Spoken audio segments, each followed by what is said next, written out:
ลาลืมเลือนหากสมเย็นอยู่คืนน้ำโอ้ยการฟังลำในคืนนี้คนใดดีให้เชื่อซอย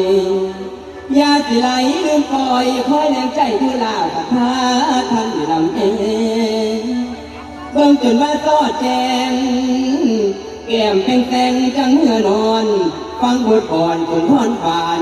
สบายหูโอ้ยฟังลื่นหันมาจ้าตอนพื้นพอคำพุ่งออกฉากใหม่คอยเบิ่งไปแม่ใหญ่บทนิทานในฉากนี้สิจ้าตามดอกสู่ฟัง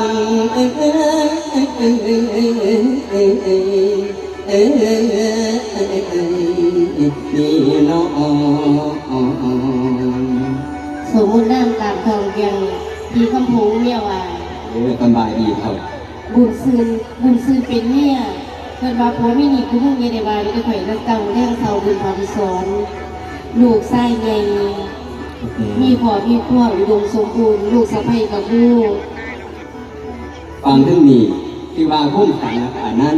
แล้วก็ลูกไส้ลาเท่านี้คือบุญท่านบุญท่านที่ลูกในเนี่ยตัวไทยบอกยากครับคุณบอกยากครับนั่นรักลูกไส้ก่อนยังแบบนี้มักอ้างหรือว่าง่ายแท้ดิโตปัญหาที่ไม่ถอยในบ้านแล้วพี่น้อง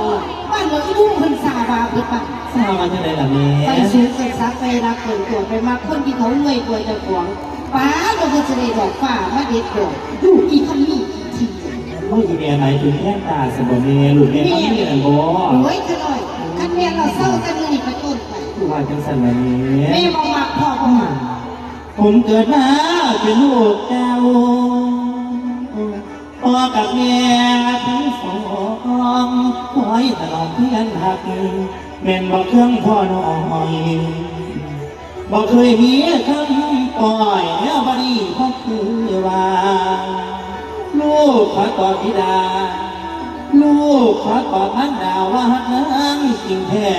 บ่มีกลิ่นเปลี่ยนแปลงพ่อแม่ท่านว่าเถื่อใจเจ้าพ่อกับแม่เอาสีลูกหักกินดอนสิแต่งงานมันอ่อนสอนไม่คิดพอเรื่องแต่งงานเขาอุ่นท่านเอ้ยให้ใจแม่มันหุ่นอ่อนเรื่องแต่งได้ยินครับลูกป้าลูกแม่เอ้ยเขาว่าเขาเป็นกาสกุลเฮาตำต้อยขลาน้อยบอกลูกควรครับเอ้ยเด็กจังหวะจังสันเจ้าสิทุกล้วนฟังคำแม่เศร้าควันเขาน่ะเป็นวงโค้งมาแข่งกันบ่มีใดตัดใจสาเดินลาให้ฟังคำว่าด่าตัวเจ้าจะได้ยินลูกแม่เอ้ยดีไม่เป็นเลยให้ฟังของพ่อแม่เราขึ้นไปหน้าสิห่างลูกแม่เศร้าจิตต่อเศร้ามักเศร้าหักแต่มือนี่เป็นต้นไปเตรียมตัวเขาแต่งงานกับคนที่พ่อแม่หาไว้ให้แม่และลูกหลานอีกอย่างหนึ่งพ่อขอหา